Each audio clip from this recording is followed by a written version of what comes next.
Our group was looking at restorative justice and how restorative justice, restorative practice can restore dignity, both to those who have caused the harm and to those who have been harmed.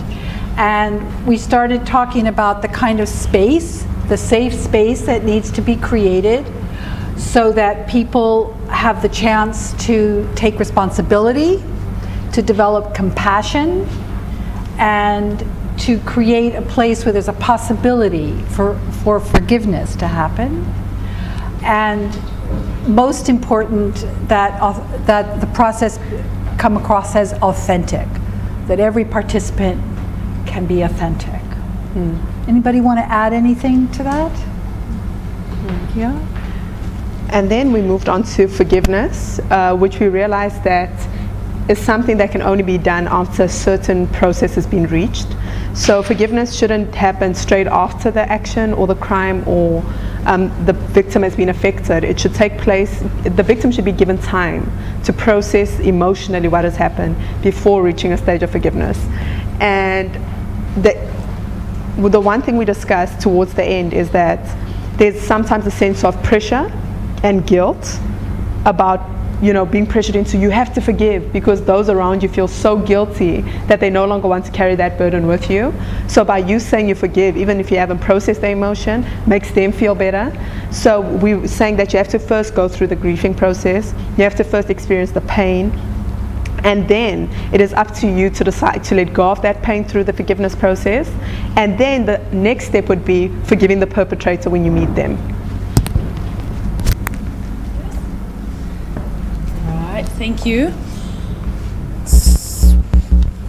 What is very important, and we all agreed on that every restorative justice or process of restoration is context specific. So each crime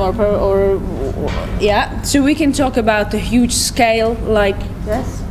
We can talk about a big scale like the TRC in South Africa, which is like a nationwide restorative or an attempt for restoration, and then we have individual cases which can be about the perpetrator and directly with the victim or members of the family of the victim. So this is very important to bear in mind, that there is no universal or general sort of recipe for restoration as such.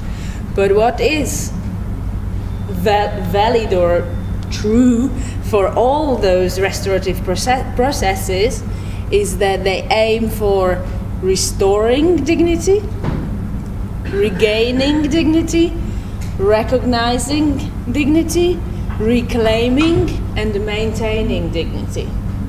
And it's very important that it's in gerund, so we have the ing, that this is a continuous process, not a once-off event.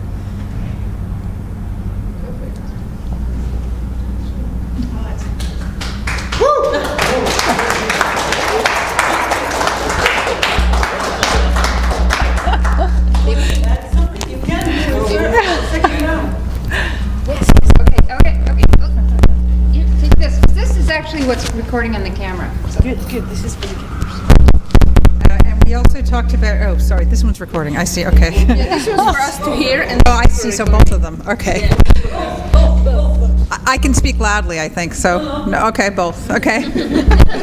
So, the re-dignifying process, we talked about, or at least I came out of it with the thought that it's about doing that for ourselves as well as doing it for the other. And related to that, we talked about forgiveness. We had different perspectives on forgiveness, but one perspective was that forgiveness is something where you kind of reclaim fully and re-empower yourself. You reclaim yourself. And that forgiving as an act towards the other person is almost secondary to the reclaiming of self. And then we also had the perspective that forgiveness is inherently a transactive process. Intersubjective, what Mecca said, had to leave early when she was in our group, yeah? Okay. It's intersubjective, so it's between the two parties. So we had some discussion about that, but in any case, that forgiveness is not an obligation or a requirement on the victim. So that the imposition of expecting someone to forgive can itself be a part of harm. So that it has to be really a part of redignifying the self and coming from fully from the self.